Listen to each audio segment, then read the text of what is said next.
होळी हे नाव ऐकल्याबरोबर डोळ्यासमोर काय येतं? नुसते रंग, धमाल आणि जल्लोष, बरोबर ना? पण थांबा, आज आपण या रंगांच्या जरा पलीकडे जाणार आहोत. कारण या उत्सवाला एक इतका खोल अर्थ आहे, जो हजारो वर्षांच्या श्रद्धा आणि परंपरेशी जोडलेला आहे. अगदी बरोबर. ही फक्त रंगांची उधळण नाहीच आहे. याच्या मागे एक खूप खोल सांस्कृतिक आणि आध्यात्मिक अर्थ दडलेला आहे. चला तर मग आज आपण मिळून या परंपरेच्या थेट मुळाशी जाऊया आणि होळीचा एक असा चेहरा पाहूया जो कदाचित आपल्याला माहीत नसेल. आणि गंमत म्हणजे भारतात एक असा प्रदेश आहे जिथे या परंपरेला एक खूपच वेगळा, खोल आणि आदिम अर्थ मिळतो. आपण एका अशा प्रवासावर निघतोय जो आपल्याला नेहमीच्या होळीच्या पलीकडे घेऊन जाईल. एका अशा ठिकाणी जिथे श्रद्धा, अग्नी आणि अख्खा गाव एकत्र येऊन काहीतरी खूप प्राचीन आणि शक्तिशाली निर्माण करतात. चला तर मग सुरुवात करूया. सगळ्यात आधी होळीचा तो अर्थ पटकन समजून घेऊ जो आपल्या सगळ्यांनाच माहीत आहे आणि मग थेट वळूया त्या खास पैलूकडे. आता बघा, संपूर्ण भारतभर होळी म्हणजे काय? तर वाईटावर चांगल्याचा विजय, हो की नाही? होळीच्या त्या पवित्र अग्नीमध्ये म्हणजे होलिका दहनामध्ये आपल्या मनातली सगळी नकारात्मकता, आळस, वाईट विचार हे सगळं काही जाळून टाकायचं असतं आणि मग वसंत ऋतूच्या आगमनाचं स्वागत करायचं, नात्यांमध्ये नव्यानं रंग भरायचे. हाच तर मूळ उद्देश आहे. ओके, आता आपण प्रवास करणार आहोत महाराष्ट्राच्या कोकण किनारपट्टीकडे. कारण इथे होळीला एका अगदी वेगळ्या नावाने आणि एका खूप वेगळ्या भावनेने ओळखलं जातं. कोकणात होळीला म्हणतात शिमगा. आता हा शब्द आला कुठून? तर त्याचं मूळ आहे संस्कृत शब्द शिशिर अग्नीमध्ये. नावावरूनच स्पष्ट होते नाही का? याचा थेट संबंध आहे अग्नीशी, म्हणजे या उत्सवाच्या केंद्रस्थानी असलेल्या त्या पवित्र ज्वाळेशी. आता हा फरक बघा.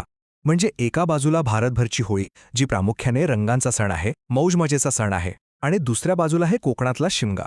हा रंगांचा सण तर आहेच, पण त्याहूनही जास्त हा श्रद्धा आणि सामुदायिक विधींचा उत्सव आहे. इथे ग्रामदेवतेची उपासना केंद्रस्थानी असते. आणि सगळ्यात महत्त्वाचं, शिमगा ही कोकणी माणसासाठी फक्त एक सुट्टी नाहीये, तर ती एक भावनिक साध आहे, जी मुंबई पुण्यातल्या चाकरमाळ्याला आपल्या मूळ गावी खेचून आणते.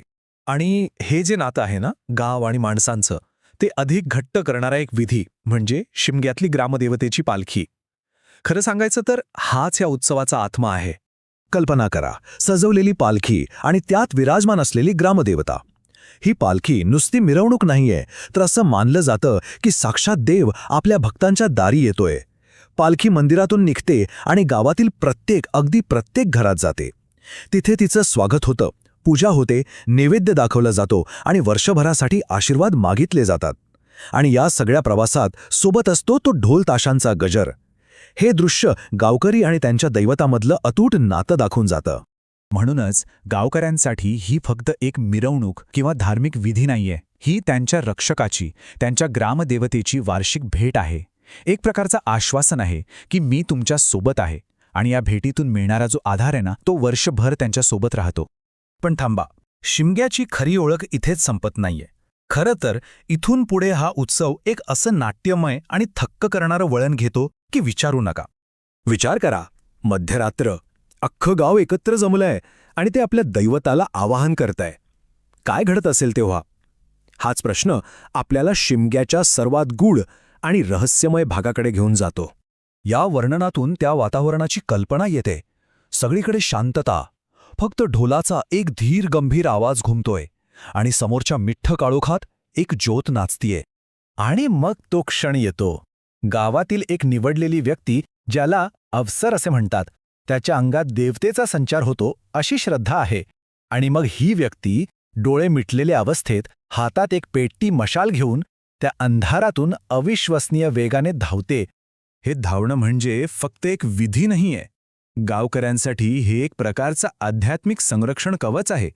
त्यांची श्रद्धा अशी आहे की देव स्वतः धावत जाऊन गावाची सीमा म्हणजे हद्द निश्चित करतो.